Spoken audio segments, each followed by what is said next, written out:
Salve, salve pessoal, vamos a mais um Rumo à Posse. Hoje nós vamos falar sobre a banca UFG, certo? É uma das bancas que fazem umas provas assim muito diferentes, muito baseado em interpretação e semântica.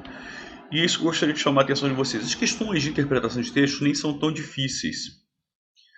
Tá? Eles trabalham também com a parte de tipologia e gênero textual, mas eles trabalham muito com a parte de semântica, inclusive a parte semântica dentro das questões gramaticais. Por exemplo, vocês vão ver aqui pelas questões, tá? Por exemplo, cai uma questão de crase. A questão de crase é relacionada à interpretação, à semântica. Cai uma questão de concordância. A questão de concordância é relacionada à semântica. Cai a questão de pontuação. Cara, todos os assuntos eles acabam relacionando à semântica. É muito interessante a forma como eles tentam produzir as provas. Isso faz com que a prova fique muito sofisticada. Ela não é difícil, mas ela se torna trabalhosa. Ela se torna trabalhosa e interpretativa, sem dúvida alguma. Né? Então, tudo está relacionado à semântica, à interpretação, inclusive as questões gramaticais. É isso que eu gostaria de chamar a atenção. E é isso que a gente vai ver agora nas questões.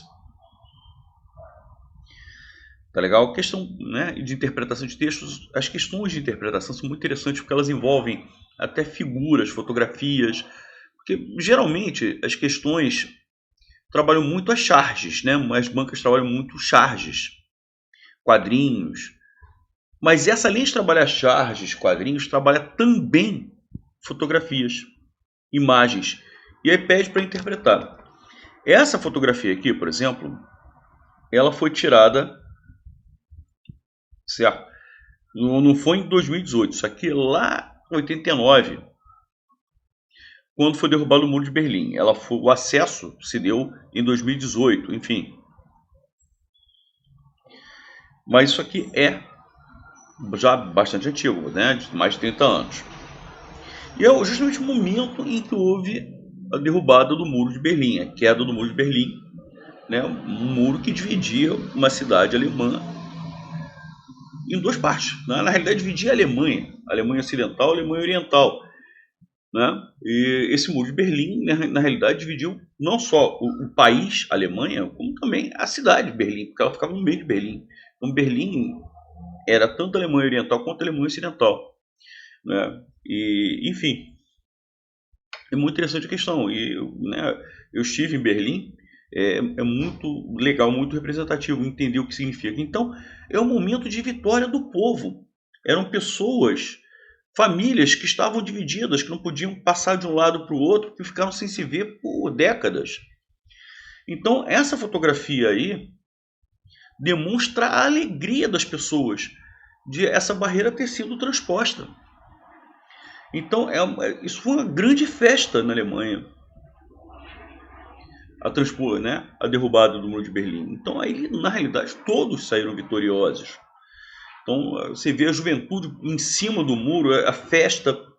Você vê que o clima, pela imagem, tem esse homem aí, que é o que está mais visível, festejando, mas você vê as pessoas querendo subir, mas não é para pular de um lado para o outro, mas até porque não precisa, né? Você tem um buraco no meio. É para festejar mesmo o fim daquilo que representava um momento tão ruim na história da Alemanha. Certo? Então vamos lá. Há uma ação política irresponsável? Não. É um momento histórico. É uma ação histórica decorrente da força física. Não, isso não foi conquistado na força física. Isso foi uma vitória que começou aos poucos. Com o fim da guerra, naquele momento, com o fim da Guerra Fria, que está voltando agora, infelizmente, né? Com o fim da Guerra Fria, com um mundo novo que parecia estar se instaurando, enfim. E isso não foi conquistado através da guerra, da luta armada. Não, foi um consenso. Uma pequena fenda, agora com o fim, com a queda do Muro de Berlim, a transposição se tornou possível. É uma grande vitória, sem distinção de vencedor e vencido. Sim, porque todos saíram vencedores. Não há distinção, não há vencido.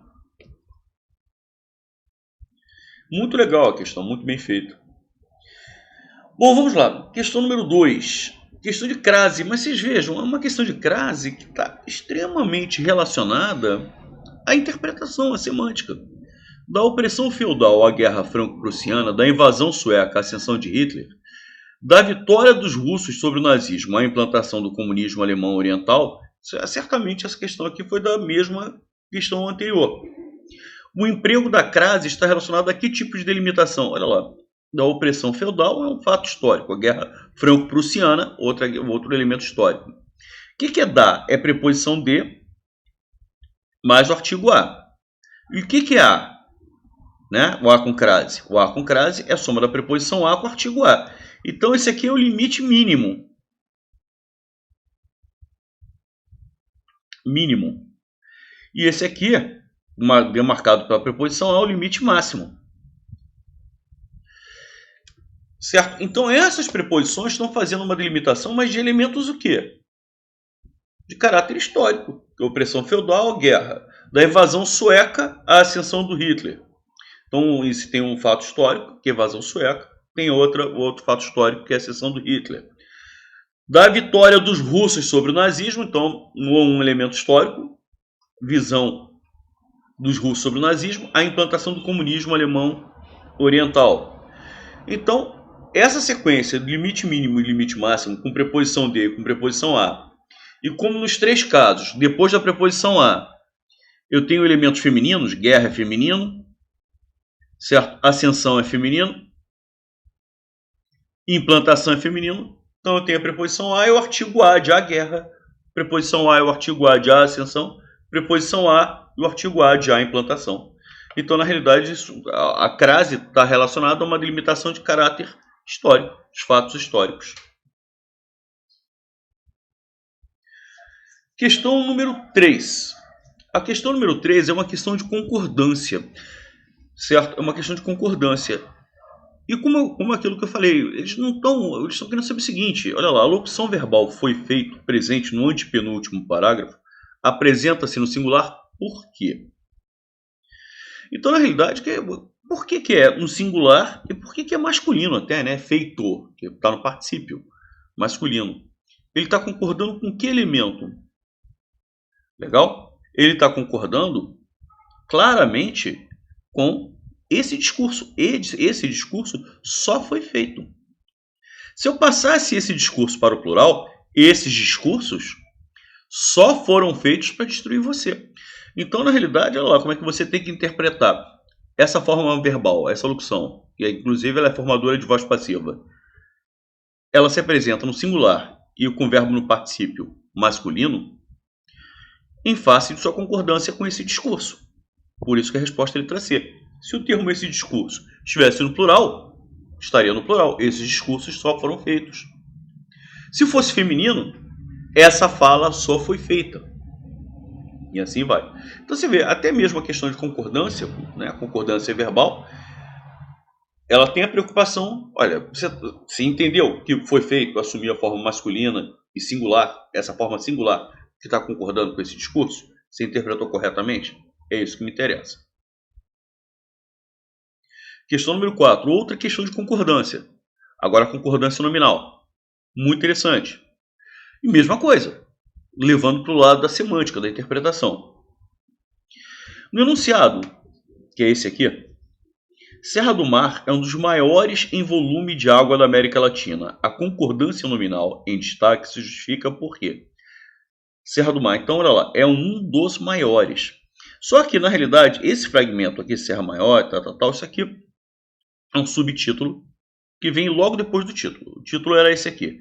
Seca em Goiás deixa reservatório no nível mais baixo da história. Maravilha. Serra do Mar, Serra da Mesa, é um dos maiores o quê?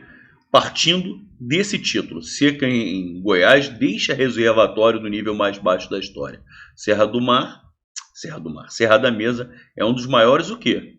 Baseado no título que nós temos. É um dos maiores reservatórios em volume de água, Então, na realidade, quando ele fala serra, né, a concordância nominal em destaque se justifica porque Serra da Mesa se refere a quem? A um reservatório. Então, olha lá, é um dos reservatórios, é um dos maiores reservatórios. Então, Serra do Mar é um reservatório. Letra C. Cara, maravilha. Questão sensacional, muito bacaninha, envolvendo verbo, envolvendo tempo verbal, mas pro lado da semântica, da ambiguidade, tudo que eu falo, todo o aspecto gramatical, quando eu coloco morfossintaxe, como eu coloquei aqui, morfossintaxe, certo? Toda parte é levada para o caminho dos sentidos, dos significados, das ideias, certo? Então aqui você tem que saber alguma coisa de morfossintaxe, você tem que entender, né? Essa forma verbal vendo, pode ser o verbo ver no gerúndio, certo? Ou pode ser o verbo vender. Eu vendo, tu vendes, ele vende, vendemos, vendeis, vendem. O verbo vender no presente cativo, certo? E a pergunta que é feita é justamente essa. A ambiguidade gerada na tira se deve a quê? Olha lá, vendo o pôr do sol. Quando a pessoa lê, a pessoa com esse cartaz, vem aí, né? Aí a pergunta que é feita: quanto quer pelo pôr do sol? Aí o cara, não estou vendendo. Ele não está à venda. Eu estou vendo o pôr do sol. Brincadeira. A gozação que é feita em cima disso. Então, quando estava escrito vendo o pôr do sol, na realidade a pessoa não estava vendendo o pôr do sol. Estava assistindo ao pôr do sol. Estava presenciando o pôr do sol. Estava admirando o pôr do sol. Né? A intenção, só que como a forma verbal vendo é comum, forma verbal vendo pode ser o verbo vender no presente cativo, certo? Ou pode ser o verbo ver no gerúndio, isso gerou dúvidas. Então a resposta é a letra B, coincidência entre as formas verbais do verbo ver no gerúndio, sim, verbo ver que eu estou vendo, e do verbo vender que está no presente cativo. Sim, é essa a resposta. E muito bonitinha a questão, né? Então a ambiguidade se deve a isso. Agora você tem que entender, você tem que saber flexão verbal. Se você não souber o que é o verbo ver no gerúndio e o que é o verbo vender no presente cativo, você vai se enrolar numa questão que fica até relativamente simples. A questão número 6 é muito bonitinha, aproveitando também o ensejo dessa charge. O aspecto linguístico dessa tirinha, né? O aspecto linguístico que desfaz a ambiguidade, como é que ele desfez a ambiguidade? Olha lá. Vendo o pôr do sol, aí a pergunta que é feita, vem cá, quanto é que você quer pelo pôr do sol? Ele, opa, ele não está à venda não, eu estou vendo. Então como é que ele tira a ambiguidade, como é que ele explica exatamente o sentido que ele queria dar ao cartaz, que ele não estava vendendo? Por meio da locução verbal. Quando eu falo eu estou vendo o pôr do sol, eu estou vendo, ele elimina a possibilidade de ser venda, de ele estar vendendo. Ele não tá. Agora, quando eu coloco estou vendo, só pode se tratar do verbo ver e não do verbo vender. Então, com a aplicação da locução verbal, essa dúvida que havia no texto original, que havia aqui no cartaz, essa dúvida, ela é desfeita. Certo? Por isso que a resposta é a letra D de dado. Quando ele utiliza isso aqui, ele desfaz a ambiguidade. Não, pera lá. Não é o verbo vender, eu não estou querendo vender o pôr do sol. Eu estou vendo o pôr do sol. Então, quando ele coloca o verbo auxiliar ao lado do verbo ver no gerúndio, aí ele esclarece totalmente a mensagem. Ele desfaz a ambiguidade. Maravilha. Questão número 7. Lógico, se é uma banca que trabalha o tempo inteiro com interpretação, com semântica, é óbvio que o trabalho de conjunções é fundamental. No trecho, a falta de segurança é tão grande, olha lá, elemento que dá a ideia de intensidade, de intensificação. Não é apenas grande, é muito grande. E essa falta de segurança é tão grande, qual é a consequência disso? Que mal posso relaxar. Essa conjunção que é uma conjunção subordinativa consecutiva. Ou seja, ela introduz uma oração subordinada adverbial consecutiva. Se ela introduz uma oração subordinada adverbial consecutiva, consecutiva vem de quê? De consequência. É óbvio que onde há causa, há consequência. Onde há consequência, tem que haver causa. Então ela, por causa dessa falta de segurança ser tão grande, a consequência é que a gente mal pode relaxar. Então, se a oração subordinada dá a ideia de consequência, obviamente a oração principal vai ter que estabelecer a ideia de causa. Onde a causa é efeito, onde é efeito a causa. Se a oração subordinada for adverbial causal, a oração principal tem que dar a ideia de consequência. Sempre onde a causa é efeito, onde há efeito a causa. Tá? Lembrando que efeito e consequência são sinônimos, significam a mesma coisa. Então, se esta oração aqui é uma oração subordinada adverbial consecutiva, ou seja, se ela estabelece a ideia de consequência, evidentemente, se a oração subordinada dá a ideia de consequência, a oração principal tem que dar a ideia de causa. Então, há uma relação entre as duas orações de causa e consequência, de causa e efeito. Questão número 8. Olha lá, questão de pontuação, certo? Mas sempre para o lado semântico. As vírgulas estão separando um termo que tem a função de quê? Você vê que ele não pergunta qual é a função sintática. São essas duas vírgulas aqui. A divisa de Alagoas e Sergipe. Eu imagino que a divisa de Alagoas e Sergipe, essa divisa, tenha vários quilômetros, certo? Mas ele quer especificamente, inclusive, uma parte, até que eu já passei por ela, que é, né, eu já fui de carro até o Nordeste algumas vezes. Eu sou maluco, adoro dirigir, não tenho esse problema nenhum, não tenho problema em relação a isso. Certo? Eu fiz pela estrada. Certo? Então eu passei pela estrada. Agora, tem um trecho dessa divisa que não é estrada.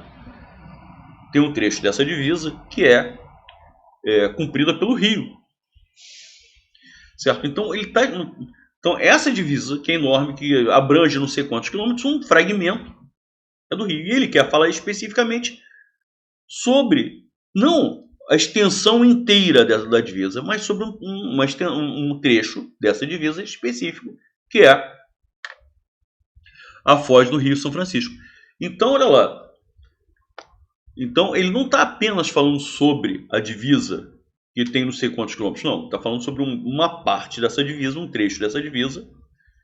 Tá? Então, ele está especificando, ele está limitando, ele está restringindo um trecho dessa divisa. Então, a ideia é justamente essa, especificar melhor o local onde ocorre o risco de contaminação. O risco de contaminação não é na extensão inteira da divisa, não, especificamente na foz do Rio São Francisco. Então, eu delimitei, eu restringi, eu especifiquei. É essa a resposta. Questão número 9. Outra questão legal pra caramba, baseada numa charge. Estão matando moradores de rua em Goiânia, estão matando. Aí vem o outro mendigo, né, outro morador de rua, e fala assim: bem que disseram que vão acabar com a miséria, né? Mas aqui, mais uma vez, aquele humor irônico, humor social, humor cuja função é denunciar, mostrar as mazelas da nossa sociedade, enfim. E é aquele humor que você não ri com todos os dentes, você ri com a ponta do... porque é um humor irônico. E que tem a função, um humor com função social. Olha, isso aqui não poderia estar acontecendo, na realidade, se eles estão... Então, é um meio de acabar com a miséria, seria matando o morador de rua, pelo amor de Deus, né? Então, eles aproveitaram, né? Bem que disseram que vão acabar com a miséria, olha a ironia. Né? O acabar com a miséria seria dar uma melhor estrutura para os moradores de rua, né? Dar melhores condições, possibilidades de emprego, enfim, fazer com que essas pessoas evoluíssem, não matar as pessoas. Então, o acabar com a miséria tem essa dupla interpretação. O que o mendigo fala, a ironia, o deboche, a ambiguidade, mais uma vez, a questão da ambiguidade, né? Acabar com a miséria seria não acabar com as pessoas que estão vivendo em estado de miséria, não é? Então, a ironia tá nesse sentido. Então, olha lá, na charge, a construção do humor foi possibilitada pelo fato de que, de um sentido inesperado atribuído à expressão acabar com a miséria. Sim, porque acabar com a miséria, em tese, seria o quê? Acabar com o estado de miséria, fazer com que essas pessoas que estavam vivendo nesse estado pudessem evoluir, pudessem ter uma casa, pudessem ter um lar, pudessem ter um teto onde elas pudessem viver, e não acabar com o miserável, não acabar com as pessoas que estão vivendo. Então foi o sentido que foi dado a essa expressão, um sentido malicioso, né? Lógico, feito pelo morador de rua, assim, vão acabar com a miséria matando a gente. Então eles vão... a ironia, a ambiguidade foi justamente nesse sentido. E o humor reside nesse aspecto. E a resposta já é a letra A. Um dos mendigos revela habilidade de estabelecer diálogo. Não. O humor não está nessa habilidade. Um possível sentido do verbo acabar está relacionado à ideia de terminar provisoriamente. Não, não é isso. Não é terminar provisoriamente. Um dos sentidos do verbo acabar, na realidade, a expressão inteira, acabar com a miséria, é que trabalha o humor. Porque uma coisa é acabar com a miséria, outra coisa é acabar com o miserável. Com a pessoa que vive em estado de miséria. Você acabar com a miséria matando os moradores de rua, tá? Assim é fácil, né? Eu quero ver você matar, acabar com a miséria, fazendo com que o morador de rua tenha uma vida melhor, né? Deixe de viver em estado de miséria. Então o humor reside nesse aspecto, nessa maldade, nessa sociedade, infelizmente, hoje doente que nós estamos vivendo. Então não é que ela termine provisoriamente. O verbo acabar não tem esse sentido. Um dos personagens relata a notícia lida no jornal de modo ambíguo. Não, a ambiguidade não está... Isso é um detalhe que eu gostaria de chamar a atenção. Quem está lendo o jornal é esse aqui. A leitura dele não é ambígua. A ambiguidade está no comentário feito pelo outro morador de rua. Então a gente contesta com facilidade a letra E, porque não está na leitura da notícia a ambiguidade. A ambiguidade está no comentário do outro morador de rua. Maravilha. E a questão número 10, senhores, é uma questão de gramática, né, de identificação de função sintática, baseado também nessa charge. E ele pergunta o seguinte, olha, o aspecto que torna o complemento do verbo dizer diferente do complemento do verbo matar é o seguinte. Essa questão também é bastante interessante. Quem mata, mata alguém. Moradores de rua é objeto direto. Beleza. Bem que disseram isso. Quem diz alguma coisa, isso também é objeto direto. Opa, então, espera lá. Então, os dois verbos, nesse contexto, são transitivos diretos? Sim. Ambos são transitivos diretos. O verbo dizer, ele até poderia ser, por exemplo, transitivo direto e indireto. Quem diz alguma coisa a alguém, mas não apareceu. Por exemplo, se dissessem, bem que disseram a mim, aí o verbo seria transitivo direto e indireto. Aí a diferença seria que um verbo só teria um complemento, que seria o complemento direto, e o outro teria dois complementos. Um complemento direto, que é oracional, e um complemento indireto, que seria a mim. Mas não apareceu esse a mim, ou seja, nessas... Até, eu sempre falo para os meus alunos, olha, a gente só pode avaliar a transitividade do verbo observando o período em que ele foi redigido. Nas duas situações, o verbo é transitivo direto. Não, se não aparece o objeto indireto na frase, eu não posso dizer que o verbo é transitivo indireto. Então, nesse caso, ele só é transitivo direto. Então, qual é a diferença entre os dois casos? A diferença é a seguinte, quem mata, mata alguém. Moradores de rua complementa a ideia do verbo matar. É um termo comum, moradores, que é um substantivo, é um termo comum que complementa a ideia do verbo matar. Ou seja, o objeto direto aparece sob a forma de um termo comum. Então, o objeto direto é um termo comum. Certo? Agora, disseram isso. Quem diz alguma coisa, isso é objeto direto. Ou seja, esta oração que começa no que é uma oração subordinada substantiva objetiva direta. Ou seja, ambos têm como complemento objeto direto. Ambos têm como complemento objeto direto. Só que o complemento do verbo matar é um objeto direto sob a forma de um termo comum. Já o complemento do verbo dizer é um objeto direto sob a forma de uma oração. Quem está completando a ideia do verbo dizer é uma oração que começa na conjunção integrante que. Então, um complementa a ideia do verbo com um termo comum e o outro com uma oração. Por isso é que a resposta é a letra C. O complemento do verbo dizer é oracional, perfeito. Enquanto o complemento de matar não é. Não, é um termo comum. Moradores de rua, é um substantivo. Moradores é um substantivo, não uma oração. É essa a resposta, a letra C. Senhores, eu acho que com essa, completando aqui essa questão, deu para vocês compreenderem bem como é que essa banca procede. Tá? É uma banca muito diferente realmente das outras. É uma banca que trabalha demais a questão do sentido, da ideia, da interpretação, até mesmo nas questões gramaticais.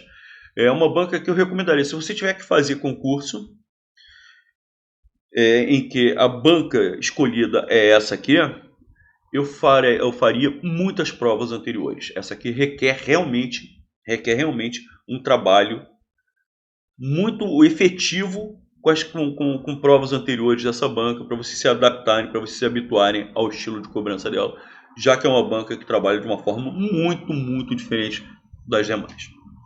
Tá legal, galera? Maravilha! É isso aí, continuem juntos aí comigo, estaremos sempre avaliando novas bancas, certo? Às quintas-feiras nós temos a nossa tradicionalíssima live e todos os dias lá no Instagram eu coloco a questão do dia, basta me seguir, @professor_Rosenthal. Valeu, pessoal, grande abraço para todos e até a próxima.